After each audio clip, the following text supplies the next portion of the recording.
première année de Belshazzar, roi de Babylone, Daniel eut un songe et des visions de son esprit pendant qu'il était sur sa couche. Ensuite, il écrivit le songe et raconta les principales choses. Daniel commença et dit, « Je regardai pendant ma vision nocturne, et voici, les 4 vents des cieux firent irruption sur la grande mer, et 4 grands animaux sortirent de la mer, différents l'un de l'autre. Le premier était semblable à un lion et avait des ailes d'aigle. Je regardai jusqu'au moment où ses ailes furent arrachées. Il fut enlevé de terre et mis debout sur ses pieds comme un homme, et un cœur d'homme lui fut donné. Et voici un second animal était semblable à un ours, et se tenait sur un côté. Il avait 3 côtes dans la gueule entre les dents, et on lui disait « Lève-toi, mange beaucoup de chair ». Après cela, je regardai, et voici, un autre était semblable à un léopard, et avait sur le dos 4 ailes, comme un oiseau. Cet animal avait 4 têtes, et la domination lui fut donnée. Après cela, je regardai pendant mes visions nocturnes, et voici, il y avait un 4e animal, terrible, épouvantable, et extraordinairement fort. Il avait de grandes dents de fer, il mangeait, brisait, et foulait aux pieds ce qui restait. Il était différent de tous les animaux précédents, et il avait 10 cornes. Je considérai les cornes, et voici, une autre petite corne sortit du milieu d'elle, et 3 des premières cornes furent arrachées devant cette corne. Et voici, elle avait des yeux comme des yeux d'homme, et une bouche qui parlait avec arrogance. Je regardai pendant que l'on plaçait des trônes, et l'ancien des jours s'assit. Son vêtement était blanc comme la neige, et les cheveux de sa tête étaient comme de la laine pure. Son trône était comme des flammes de feu, et les roues comme un feu ardent. Un fleuve de feu coulait et sortait de devant lui. 1000 milliers le servaient, et 10 000 millions se tenaient en sa présence. Les juges s'assirent, et les livres furent ouverts. Je regardai alors à cause des paroles arrogantes que prononçait la corne, et tandis que je regardais, l'animal fut tué et son corps fut anéanti, livré au feu pour être brûlé. Les autres animaux furent dépouillés de leur puissance, mais une prolongation de vie leur fut accordée jusqu'à un certain temps. Je regardai pendant mes visions nocturnes, et voici, sur les nuées des cieux arriva quelqu'un de semblable à un fils de l'homme. Il s'avança vers l'ancien des jours, et on le fit approcher de lui. On lui donna la domination, la gloire et le règne. Et tous les peuples, les nations et les hommes de toutes les langues le servirent. Sa domination est une domination éternelle qui ne passera point, et son règne ne sera jamais détruit. Moi, Daniel, j'eus l'esprit troublé au-dedans de moi, et les visions de ma tête m'effrayèrent. Je m'approchai de l'un de ceux qui étaient là, je lui demandai ce qu'il y avait de vrai dans toutes ces choses. Il me le dit et m'en donna l'explication. Ces 4 grands animaux, ce sont 4 rois qui s'élèveront de la terre. Mais les saints du Très-Haut recevront le royaume, et ils posséderont le royaume éternellement, d'éternité en éternité. Ensuite, je désirais savoir la vérité sur le 4e animal, qui était différent de tous les autres, extrêmement terrible, qui avait des dents de fer et des ongles d'airain, qui mangeait, brisait et foulait aux pieds tout ce qui restait.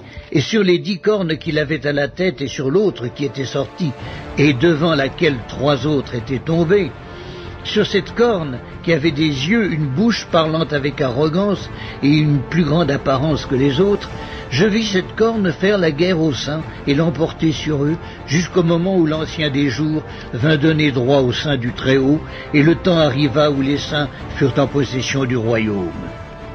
Il me parla ainsi.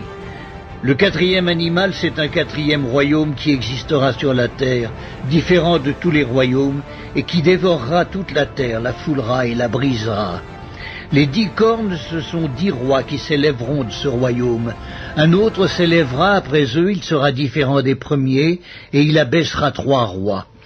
Il prononcera des paroles contre le Très-Haut, il opprimera les saints du Très-Haut, et il espérera changer les temps et la loi. Et les saints seront livrés entre ses mains pendant un temps, des temps, et la moitié d'un temps. Puis viendra le jugement, et on lui ôtera sa domination, qui sera détruite et anéantie pour jamais. Le règne, la domination et la grandeur de tous les royaumes qui sont sous les cieux seront donnés au peuple des saints du Très-Haut. Son règne est un règne éternel, et tous les dominateurs le serviront et lui obéiront.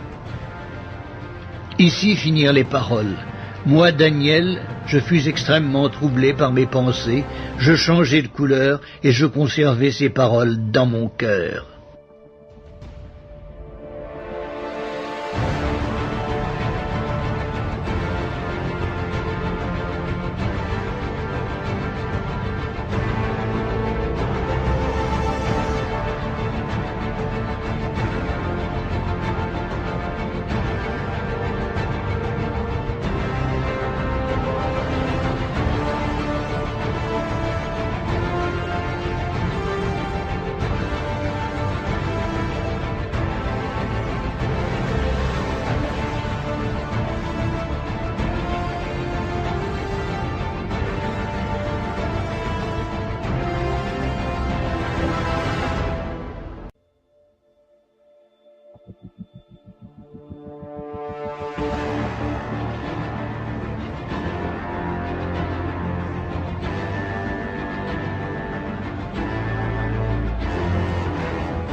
Ce que vous venez de voir défiler devant vos yeux est bien entendu une fiction. C'est une vision assez futuriste et amusante de ce que peuvent nous réserver ces petites puces savantes qu'on appelle les RFID. RFID. Qu'est-ce que cela peut bien signifier? En anglais, Radio Frequency Identification. Pas convaincu? Alors en français courant, identification des objets à l'aide de fréquences radio. Ah, voilà qui est quand même beaucoup plus clair. Pour vous, ça va être une vraie découverte. Mais pourtant, cette invention n'est pas très récente et elle date même depuis bien longtemps. Déjà, durant la Seconde Guerre mondiale, la RAF, avec l'arrivée du radar, avait imaginé un système de réponse codé de ses propres avions, de manière à pouvoir les identifier avec certitude sans risquer de les confondre avec les appareils ennemis. Les RFID contribuaient ainsi à la défense du territoire. Après la guerre, avec l'invention des transistors, puis des circuits intégrés, les choses vont s'accélérer. On va pouvoir fabriquer des émetteurs-récepteurs de plus en plus petits. Et c'est ainsi que la détection des objets par ondes radio va se généraliser. Tout d'abord, cette technologie sera réservée pour l'usage militaire et développée par les pays en vue d'assurer la sécurité des sites sensibles, notamment les centrales nucléaires. Ils seront alors peu connus du grand public et classés dans la catégorie secret défense.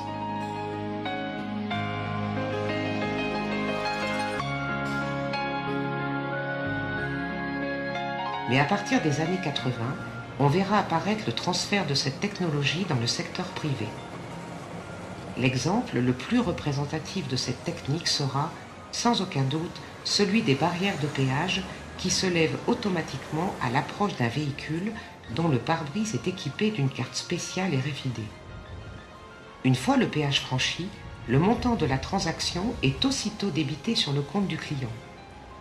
Il s'agit là d'un gain de temps appréciable pour les usagers des autoroutes. Une autre application très répandue sera celle de l'identification et de la localisation du bétail. Une puce RFID sertie sur l'oreille leur servira de carte d'identité permanente.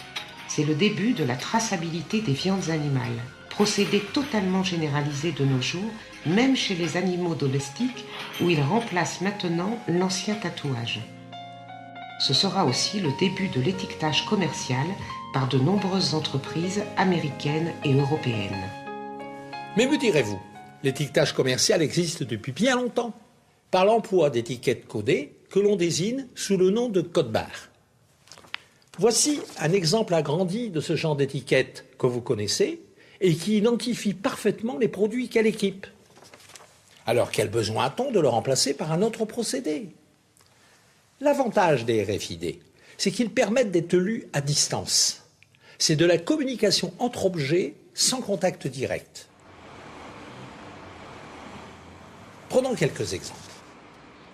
Si vous voulez retirer de l'argent d'un distributeur bancaire, vous êtes obligé d'introduire votre carte de crédit dans l'appareil et de taper votre code confidentiel pour que l'opération soit réalisable.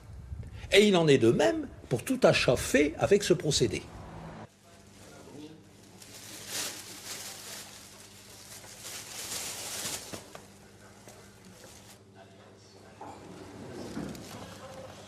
Pareillement, une caissière de supermarché devra lire chaque objet séparément pour pouvoir établir exactement le montant de vos achats. Cette obligation de présenter chaque objet devant un lecteur spécialisé devient inutile avec les RFID, puisqu'on peut les lire à distance.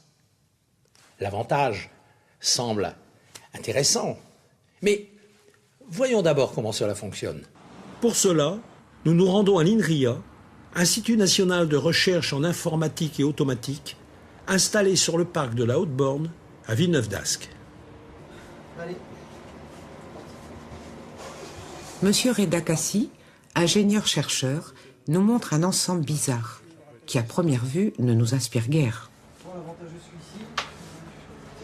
Pourtant, il s'agit bien d'une étiquette RFID. La puce électronique, quasi invisible à l'œil nu, est située au-dessus de la flèche. Le reste du support lui sert d'antenne. On va solliciter cette puce à l'aide d'une onde électromagnétique. La puce alors va s'activer grâce à l'énergie reçue. De ce fait, elle va pouvoir répondre et délivrer les informations qu'elle contient. La lecture reste possible dans des conditions difficiles, à travers un carton, à une distance importante,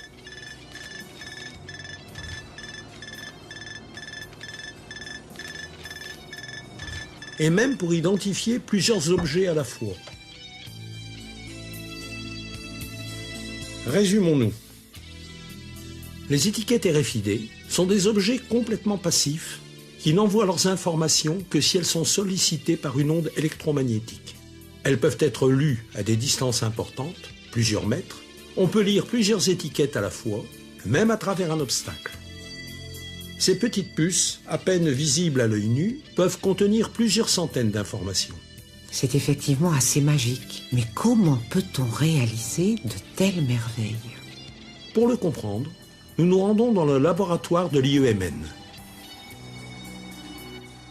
Ce bâtiment magnifique, tel un vaisseau ancré à la périphérie de la cité scientifique, nous ouvre ses portes. Des appareillages très sophistiqués, tels les microscopes électroniques, permettent aux chercheurs d'accéder à des dimensions infinitésimales qui défient l'imagination. Le millième de micron ou nanomètre. Pour les ouvriers spécialisés dans la mécanique de précision, le micron était déjà une mesure infime. Avec le millième de micron, on atteint le domaine de dimension des molécules.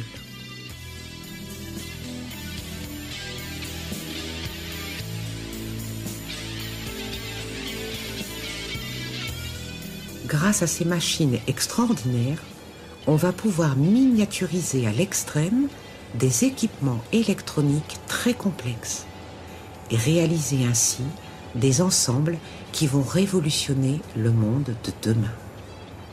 Ce n'est pas un hasard si les RFID ont trouvé un nid accueillant au niveau de la région Nord-Pas-de-Calais. Là, nous sommes dans un domaine qui est stratégique, à la fois sur le plan de la recherche et bien sûr sur le plan des applications.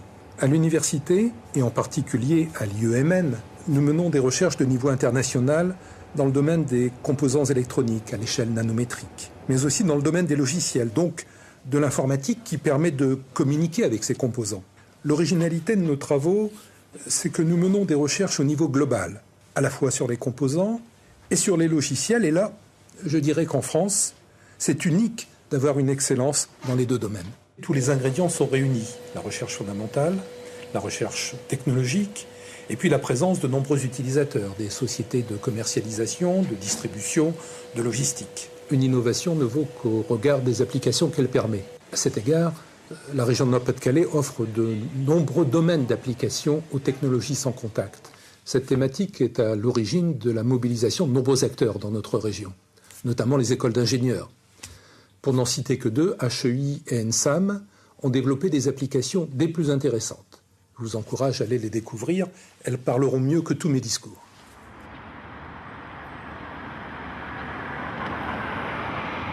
Nous nous rendons d'abord à l'ENSAM, École nationale supérieure des arts et métiers. Un bâtiment plus que centenaire et accueille des technologies dignes du XXIe siècle. Dans l'un des ateliers, nous rencontrons M. Gibaru. Je suis enseignant-chercheur donc aux arts et métiers, responsable de cette plateforme d'usine agile qui permet de matérialiser le concept d'agilité et de flexibilité pour les chaînes de production.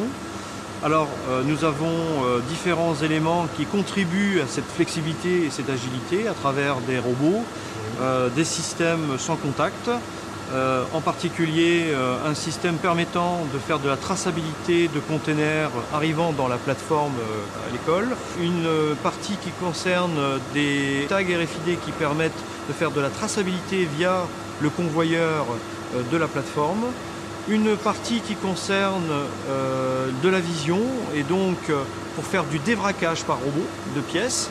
Et enfin, un système qui permet de faire du robot collaboratif. Ça, c'est un concept très important pour améliorer la compétitivité de la cellule. Compétitivité qui s'illustre ici par ce robot intelligent qui, grâce à sa caméra embarquée, saisit dans la bonne position la pièce qu'il va déposer dans un chariot muni d'une puce RFID.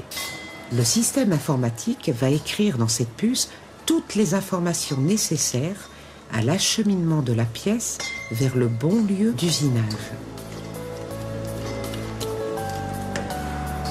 Le contenu de la puce sera mis à jour en fonction des différents traitements subis par la pièce.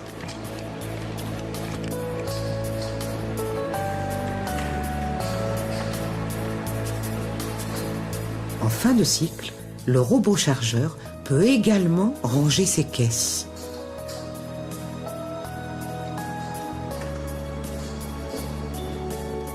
Une autre démonstration nous attend à l'école d'ingénieurs HEI. Monsieur Dominé nous présente le modèle réduit d'un centre logistique multimodal. À HEI, nous avons conçu une plateforme logistique Cette plateforme est équipée de divers réseaux ferrés, d'un pont roulant et d'un magasin. Ce magasin reçoit des containers, chacun équipé d'une puce RFID. Ces containers sont destinés à être véhiculés vers leur lieu de fabrication. Sur un plateau de 18 mètres carrés, 3 circuits ferroviaires symbolisent chacun un mode de transport différent. Un pont roulant assure le chargement et le déchargement d'un entrepôt vertical pour containers miniatures. Ceux-ci sont équipés d'une puce RFID qui contient toutes les instructions nécessaires à leur acheminement. Selon les informations détectées par son lecteur RFID, le pont transborder va charger le container choisi sur l'un des 3 circuits, en le posant sur la plateforme d'un petit train électrique. Celui-ci fera alors le tour du plateau et en fonction des aiguillages programmés, sera acheminé à coup sûr vers son lieu de destination.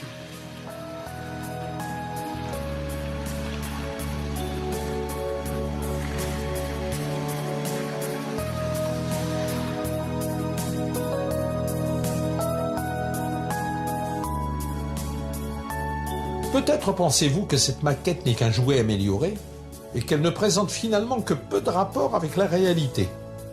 Eh bien, détrompez-vous. Je vous emmène visiter un champ d'éoliennes. Ces structures magnifiques de près de 100 mètres de haut sont assemblées par des grues gigantesques, acheminées en pièces détachées par des convois spéciaux.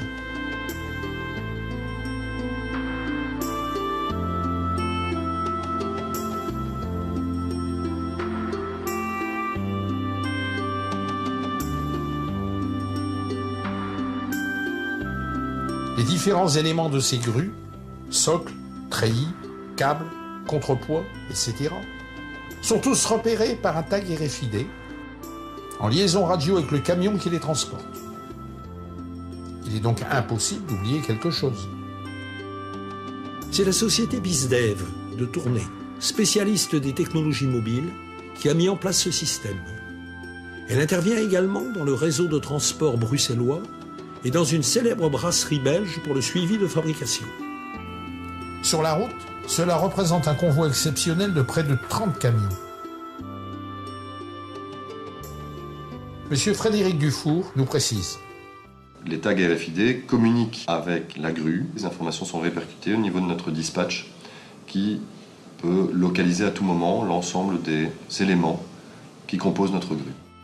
Sur place, il est alors facile d'assembler tous ces éléments dans l'ordre indiqué par les tags RFID avec la certitude d'un montage parfait.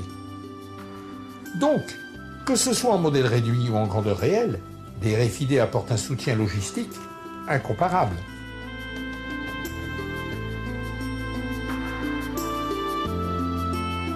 Alors les gros avantages de l'RFID sont évidemment la traçabilité des pièces. Aujourd'hui, nous arrivons à localiser l'ensemble de nos bennes à déchets grâce au tag RFID qui communique avec le camion. Ça nous permet de suivre la benne lorsqu'elle est en mouvement et de la localiser dès qu'elle est posée. De cette manière, on a sur une carte l'ensemble des bennes qui sont posées et mises en location chez nos clients. La société Qualitex, partenaire en France de la société BizDev, développe actuellement pour la Chambre de commerce un nouveau concept permettant d'identifier les participants d'une réunion.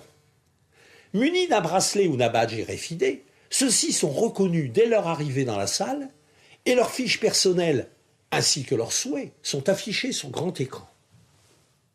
Ce système permet aux participants de se retrouver facilement en fonction de leurs affinités.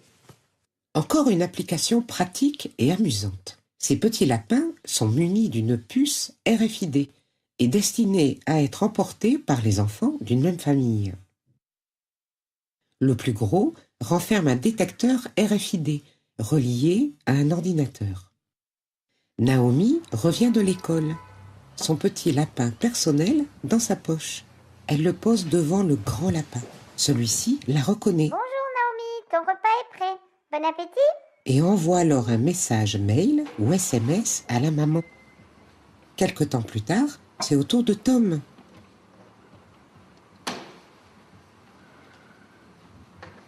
Bonjour Tom, tu Étonnant, non? Le vaste champ d'application des puces RFID a rendu indispensable la création d'un organisme spécifique, responsable de leur développement. Créé par la région Nord-Pas-de-Calais, le centre Aura RFID est installé dans la métropole lilloise. Monsieur Garbi, son directeur général, nous accueille. Donc cet organisme est né suite à l'impulsion de Pierre de Saint-Ignon, donc vice-président au conseil régional en charge du développement économique, qui a souhaité, avec le soutien de la région et de l'État, développer un centre dédié à des technologies futures et innovantes.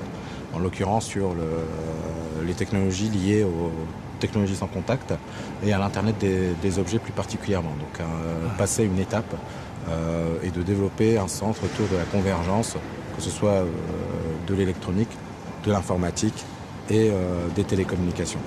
Donc un des éléments du développement de l'Internet des objets et de l'Internet futur, c'est les technologies sans contact, qui est un élément clé dans ce déploiement-là. Les axes principaux sont répartis en 4. Un premier axe qui est la diffusion des technologies sans contact auprès du tissu économique de la région. Un second axe qui est l'accompagnement des entreprises de la région et des filières professionnelles afin d'intégrer les technologies dans leur processus métier, et également les entreprises technologiques d'intégrer ça dans des processus d'innovation, mais également la valorisation économique de la recherche, donc d'assurer le transfert sur ces thématiques-là entre les éléments de la recherche et des entreprises pour pouvoir assurer une diffusion économique. Le troisième axe, c'est la mutualisation de moyens. Donc vous avez pu voir quelques plateformes technologiques, donc des moyens très importants qui sont mis à disposition avec la région, l'État, la communauté urbaine de Lille et l'Europe pour pouvoir donc accompagner les entreprises, qualifier les produits, les pré-certifier et faire tous les tests et les batteries de tests qui vont bien. Donc là, on est vraiment dans la dimension test et qualification de produits. Bien, monsieur, nous sommes devant une étagère qui permet, d'après ce qu'on m'a dit, de gérer automatiquement les stocks grâce à un détecteur RFID. Pouvez-vous me faire une démonstration? Oui, bien sûr. Le principe, c'est que dès que je vais enlever un produit, par exemple ici l'adoucissant, en temps réel, on va avoir une mise à jour de notre stock. Par exemple, si je suis amené à choisir un adoucissant, mon stock va se mettre à jour. Comme j'avais qu'un seul adoucissant dans ma liste, j'en ai plus. Donc je vais pouvoir faire un réapprovisionnement du stock et également je peux avoir des informations sur mon produit.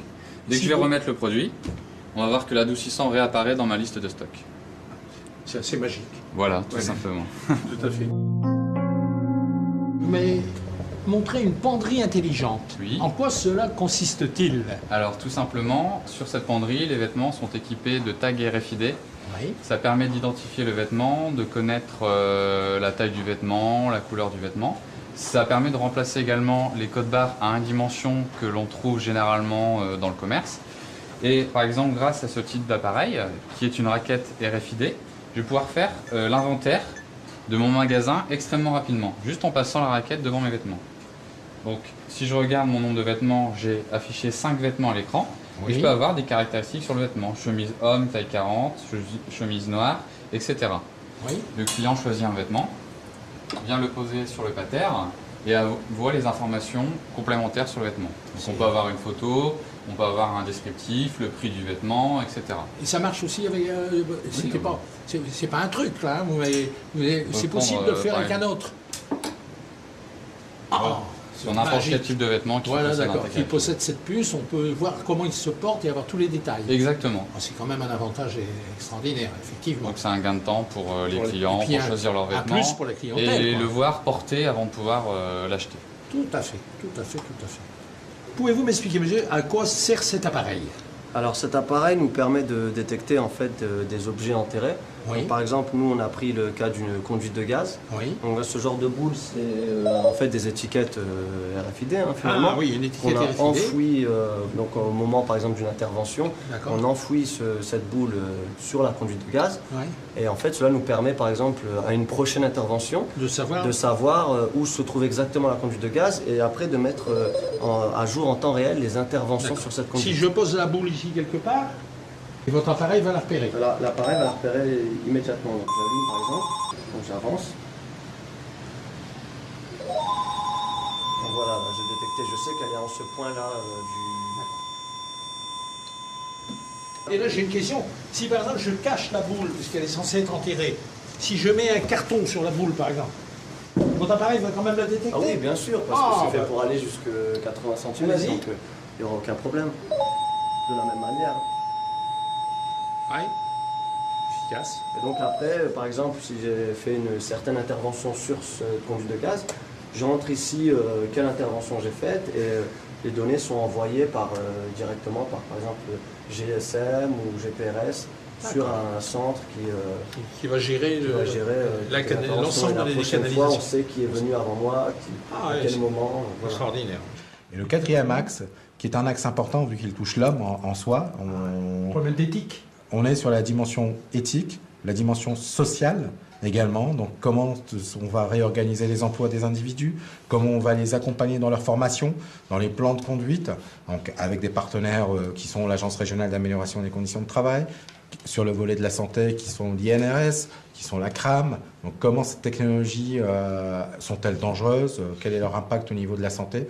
Donc on travaille sur ces volets-là et pour cela nous sommes également équipés de matériel qui permettent de faire toutes les mesures de champs électromagnétiques dans un environnement fermé donc dans les environnements de travail. Aujourd'hui, il y a déjà des applications qui se développent et qui se déploient.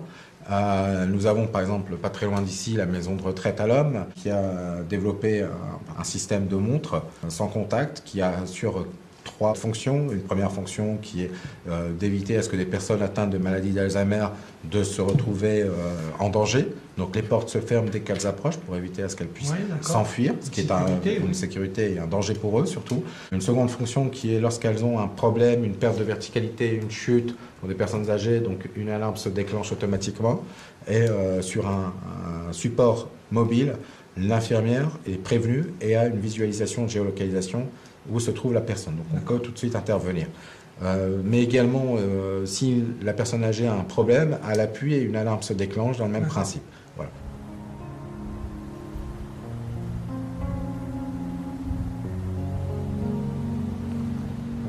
Tous les dispositifs médicaux, donc réutilisables, effectivement, sont utilisés dans les services, en particulier les blocs opératoires, et sont amenés ici pour être nettoyés, recomposés, stérilisés et remis à disposition des chirurgiens et des patients. Donc en stérilisation, on est obligé de tracer tout notre process pour pouvoir apporter la preuve à chaque fois que nous avons fait toutes les étapes du process correctement.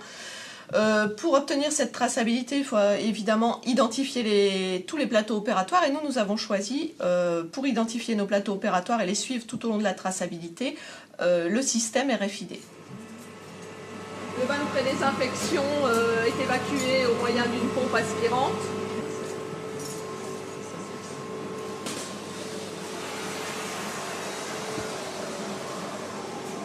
Voilà, les plateaux opératoires sont dédoublés pour que le lavage se fasse plus facilement.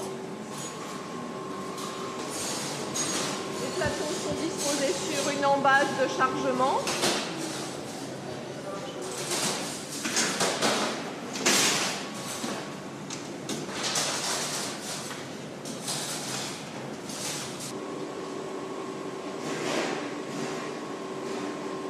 L'essentiel en stérilisation et de ne pas faire cohabiter dans la même pièce des instruments sales et des instruments propres. Donc une fois sorti du laveur désinfecteur, la charge est validée. Toujours avec le système RFID, on rebipe chaque panier pour indiquer que chaque panier a bien validé son cycle de lavage. Donc, à la suite du lavage, les paniers sont ce qu'on appelle recomposés, c'est-à-dire remis en ordre pour que le chirurgien trouve son matériel dans l'ordre qu'il désire.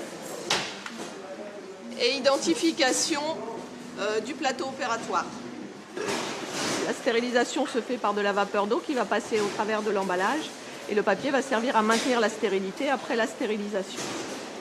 Alors c'est plié d'une façon particulière, c'est un emballage enveloppe et c'est toujours fait de la même façon et ça permet aux infirmières en bloc opératoire de déballer les plateaux opératoires de manière aseptique. Voilà. Les plateaux opératoires dans le stérilisateur à vapeur.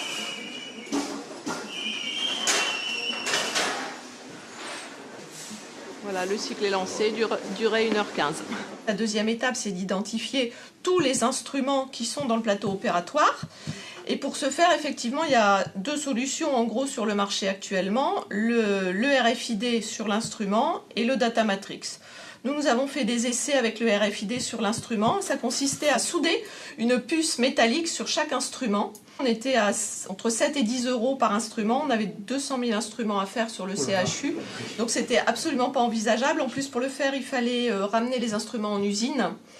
Et donc s'en séparer pendant au moins une semaine, ce qui est absolument pas envisageable. C'est une solution qu'on peut pas envisager pour un parc existant, mais il est bien évident qu'à l'avenir, les fournisseurs auront certainement à cœur d'inclure la puce RFID directement dans l'instrument lors de sa fabrication. C'est tout à fait envisageable. Le renouvellement du parc se fait toujours petit à petit, en fonction de l'usure, de la casse, de la perte. Les industriels sont pas encore tout à fait prêts à mettre des puces dans les instruments. On est dans une masse métallique, donc c'est un petit peu compliqué techniquement. Oui. Mais je pense que dans les 5-10 prochaines années, c'est quelque chose qui deviendra probablement courant. Donc manifestement, c'est l'avenir, quoi.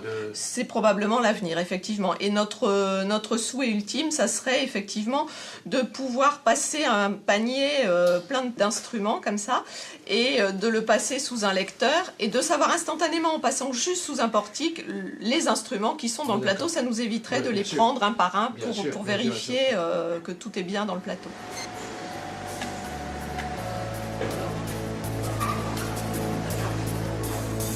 Nous venons de voir que les puces RFID font peu à peu leur chemin au sein de notre société.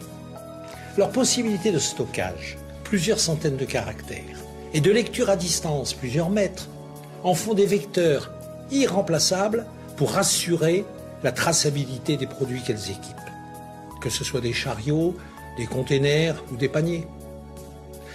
Mais leur rôle est-il limité à ce seul usage? Par exemple, dans la grande distribution, où l'étiquette code barre est actuellement reine du marché, n'y a-t-il pas à terme une place pour eux? Les informations que ces puces porteraient, au lieu d'être limitées à la seule identification du produit, comme c'est le cas actuellement avec le code barre, pourraient nous renseigner sur son origine, sa date de fabrication, sa date de péremption et tous les traitements qu'il a subis. En fait, l'utilisation de la RFID, c'est la bonne adéquation entre un besoin exprimé et l'utilisation de la technologie. Il y a toujours cette analyse de la valeur à faire entre le bénéfice attendu et l'investissement qu'il faut faire. Et ça pour l'ensemble des objets qui nous entourent. La RFID, ce n'est pas que la position d'un tag sur un produit. Il y a ce qu'on appelle toute la partie middleware, la partie gestion de ces tags, mais aussi la partie logicielle qui permet d'incrémenter, décrémenter les stocks, les coûts engendrés par la formation du personnel, les coûts engendrés par la position de radar dans l'infrastructure elle-même. Le pôle Mode travaille beaucoup avec des industriels, les cartonneries de Gondardenne, IER Graphique, le centre technique du papier, enfin un certain nombre d'acteurs de la communauté scientifique, l'INRIA, etc., les gens qui travaillent sur l'électronique de pointe et en l'occurrence la RFID, pour imaginer un tag RFID qui se retrouverait en termes de prix inférieur à 5 centimes. Nous pensons, au travers d'un certain nombre d'études, que lorsque nous aurons franchi ce cap-là, alors la RFID pourra s'exprimer. Je voudrais vous parler à présent d'un projet cofinancé par l'Union européenne et la région Nord-Pas-de-Calais. Il s'agit du projet Descartes. Il réunit un partenariat exceptionnel, un centre technique, 2 laboratoires de recherche et plusieurs industries nationales. Son but est d'imprimer directement un tag RFID sur un emballage. Détecté par un lecteur, il pourra alors fournir une information ciblée. Actuellement, les fabricants, par manque de place, ne peuvent mettre sur leur carton d'emballage toutes les informations que le client final pourrait souhaiter, telles que la compatibilité avec un régime, par exemple, et bien d'autres choses encore. Le besoin de communiquer du fabricant vers le consommateur est à l'origine du projet Descartes. Malheureusement, le coût de revient d'une puce RFID est d'environ 20 centimes d'euros. Prohibitif. Pour pouvoir être utilisé massivement, il faudrait que son coût puisse chuter en dessous de 5 centimes d'euros. Est-ce un objectif réaliste? Eh bien oui, grâce aux recherches des laboratoires et du Centre technique du papier. Regardez ces deux paquets de café. On peut les examiner sous tous les angles, ils sont strictement identiques. Et pourtant l'un d'eux est muni d'une puce RFID. Seul le détecteur spécialisé pourra les identifier.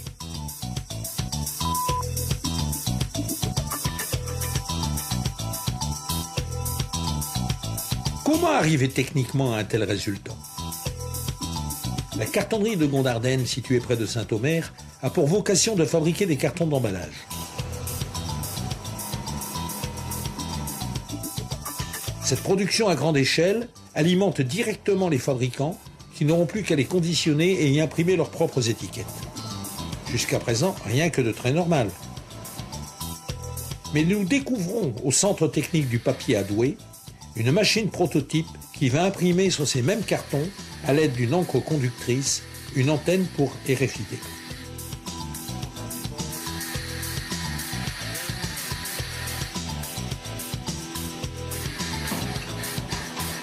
L'encre utilisée pour l'antenne est une solution à base de sel d'argent.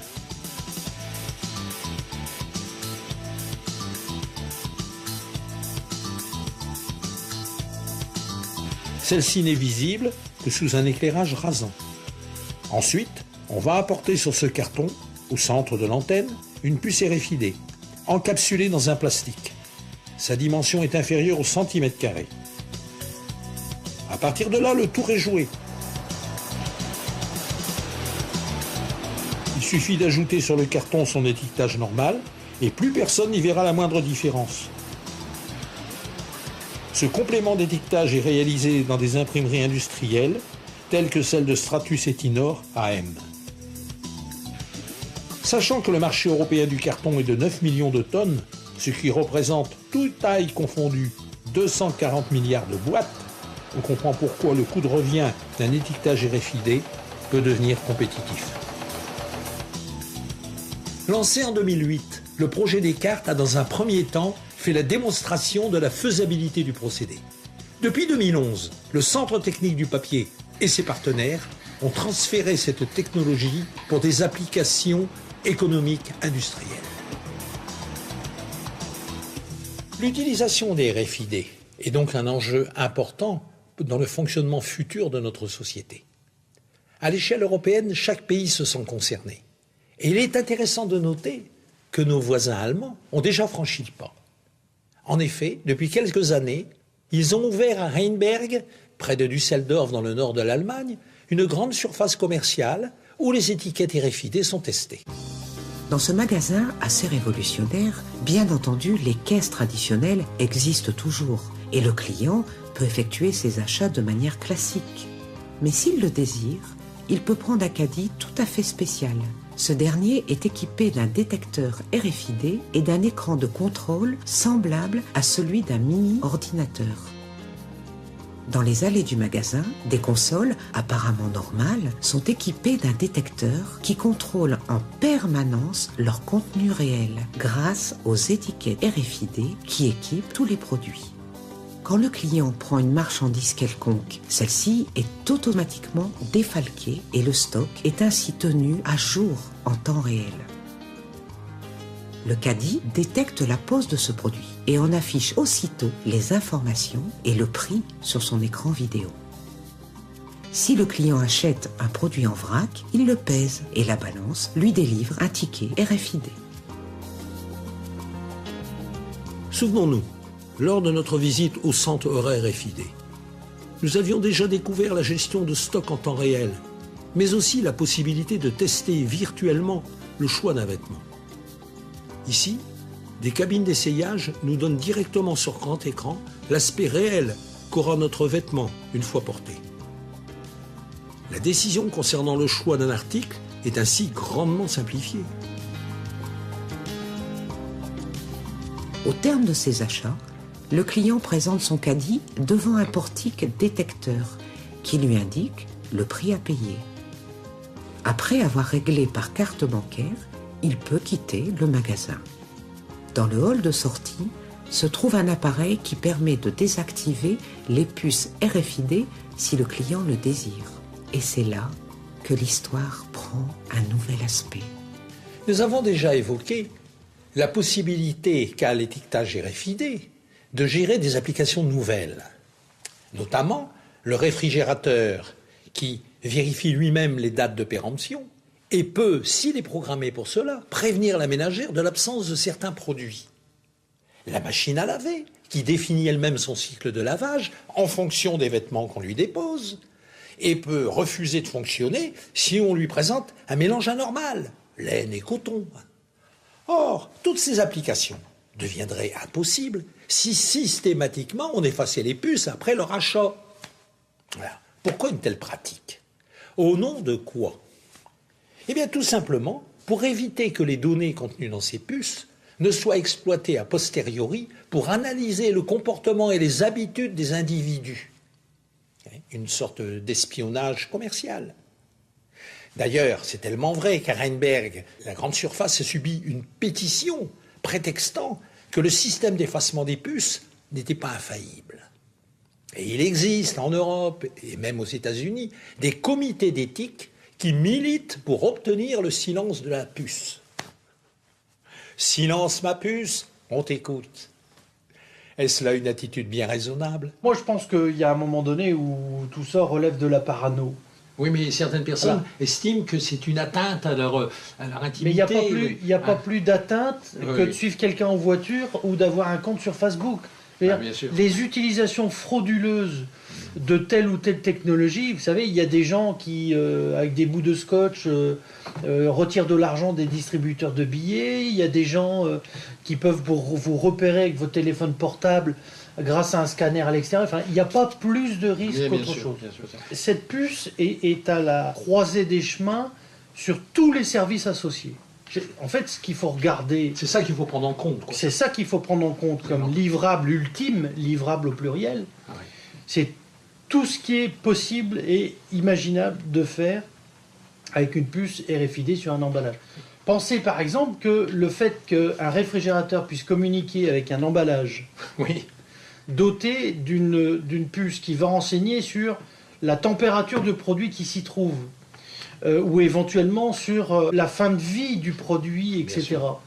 Après, c'est de l'informatique. Après, c'est de l'échange de données. Oui, bien sûr. Et c'est le confort que ça procure aux consommateurs dans la vie de tous les jours. Pour lever le doute, nous avons repris notre enquête dans l'Hexagone pour essayer de savoir où en étaient les grands distributeurs français eu égard à cette arrivée des RFID. Or, dans le club Eura RFID, nous découvrons qu'une grande marque nationale y figure en bonne place. Nous pensons que les responsables de cette grande enseigne vont pouvoir nous renseigner et nous donner leur avis sur la question. Malgré notre insistance, ils refusent de nous recevoir en prétextant qu'ils n'ont rien à nous dire. Curieux. Une autre grande marque nous fait également la même réponse. Bizarre. Pourquoi tant de réticence devant une technologie qui, à première vue, paraît bien banale? Bien sûr, on peut évoquer les problèmes de secret industriel et de concurrence entre marques, mais surtout, ce qui motive cette retenue, ce sont les dérives possibles dans l'utilisation de ces puces. La plus significative, à mon sens, réside dans l'utilisation des RFID en tant que carte d'identité électronique directement injectable dans le bras des individus. Surprenant, non? Et pourtant, une boîte de nuit de Barcelone propose à ses clients de leur implanter une puce sous le bras, moyennant quoi ils peuvent entrer librement dans l'établissement et consommer ce qu'ils veulent. Un peu partout dans le monde, on utilise les puces RFID à des fins médicales, pour le suivi de patients à risque, à des fins sécuritaires, pour le pistage de militaires ou pistage de diplomates.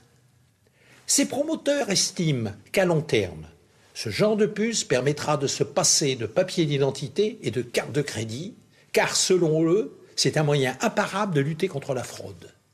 Ils déclarent que ce sont là les prémices d'un monde plus sûr. Surprenant, non? Et pourtant, à la réflexion, notre époque a bien vu l'arrivée du piercing. Vous savez, cette mode assez récente et surtout répandue dans la jeunesse, qui propose d'implanter un bijou quelconque directement dans la chair, dans les lèvres, le nez, les oreilles, et bien d'autres endroits encore. Alors, pourquoi pas une puce RFID?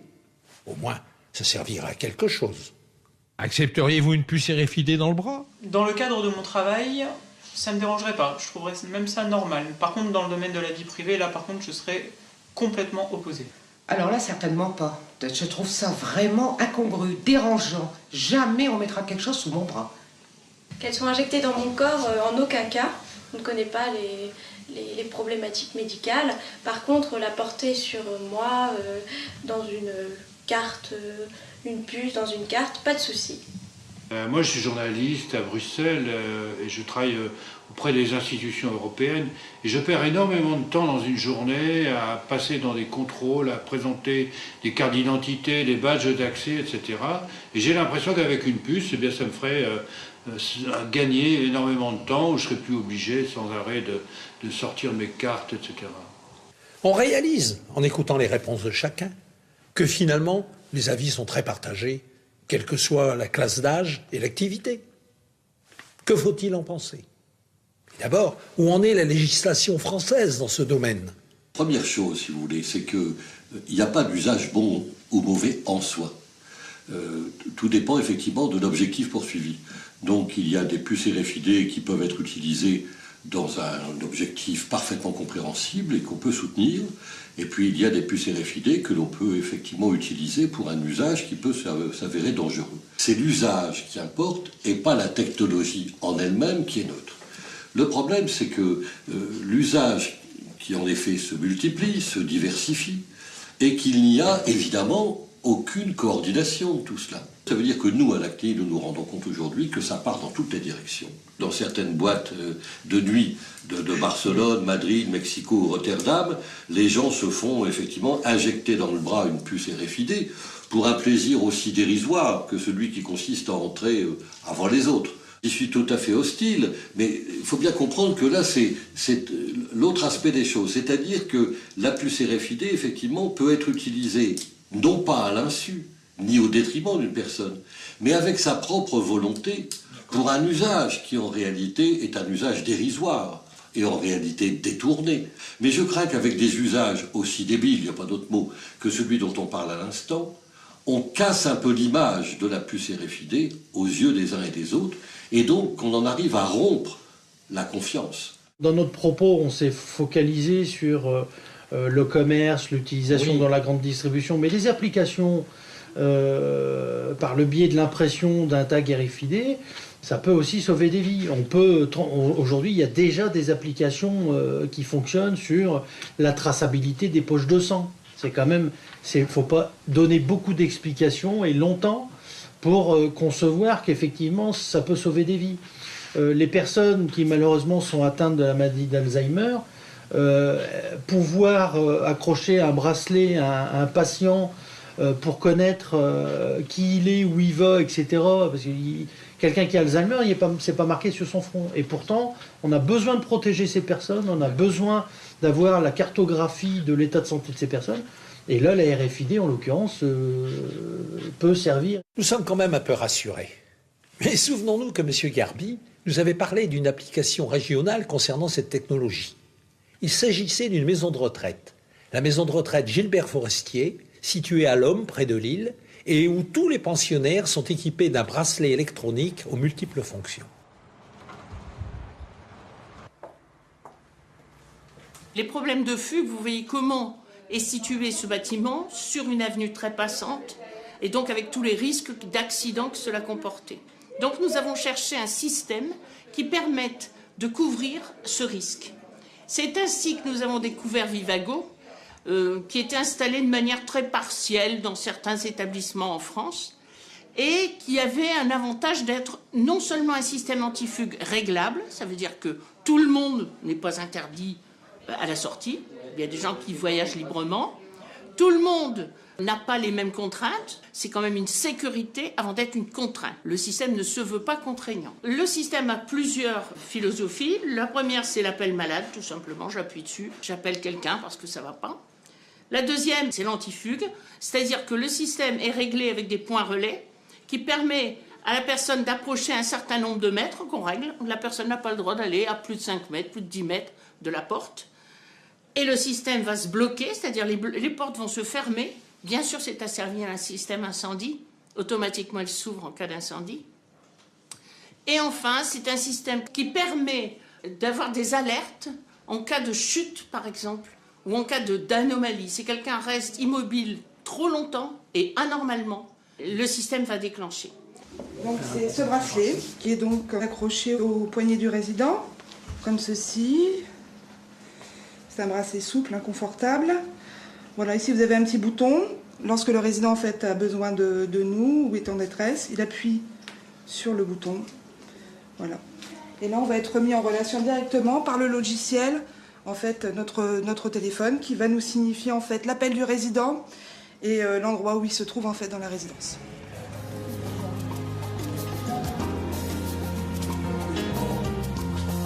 Dans la banlieue parisienne, à Lorraine-Montfermeil, une maternité a elle aussi adopté le bracelet RFID pour assurer la protection des bébés au sein de son établissement. Cette grande première nationale, saluée par la presse, apporte aux jeunes mamans une sécurité absolue concernant les risques d'échange ou d'enlèvement de leur bébé.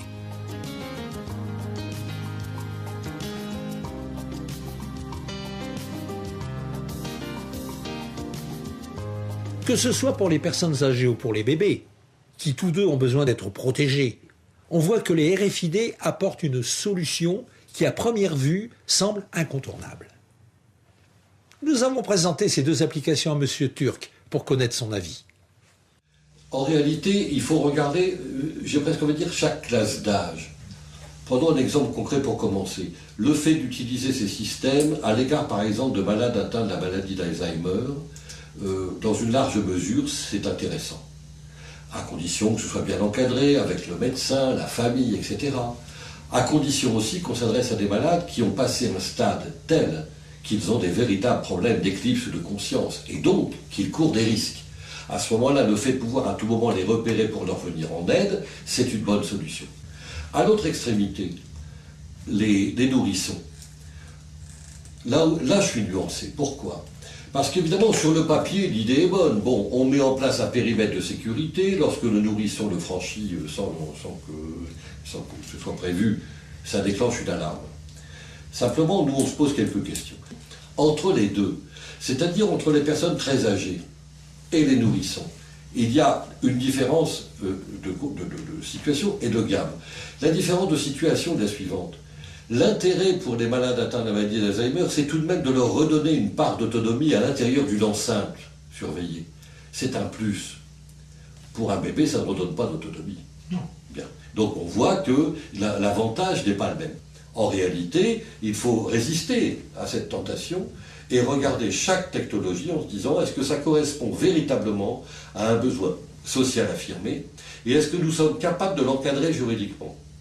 Alors, si oui, peut-être qu'on peut dire dans ce cas-là c'est positif. Sinon, il faut réfléchir davantage. Nous voici arrivés à la fin de notre voyage initiatique au pays des RFID. Que d'espoir et de rêves ces petites puces n'ont-elles pas éveillé dans notre subconscient ? Mais aussi, que de craintes et de soucis. Que faut-il en conclure ? Tout simplement que les RFID, comme toute nouvelle invention, a soulevé d'abord un élan d'enthousiasme. La nature humaine est ainsi faite, toujours prête à s'émerveiller devant une nouvelle naissance. Puis vient une période de méfiance et de remise en cause que nous appellerons l'adolescence. Aujourd'hui, nous approchons de la phase de maturité. Alors vous-même, qui êtes maintenant parfaitement au courant de tous les paramètres qu'il faut prendre en compte, peut-être avez-vous une idée pour une application nouvelle et innovante. N'hésitez pas, envoyez-la à l'adresse ci-jointe. Et si elle est retenue, elle fera peut-être l'objet d'un brevet. Et alors, en toute connaissance de cause, vous pourrez dire à votre entourage « Les RFID, quelle belle idée !»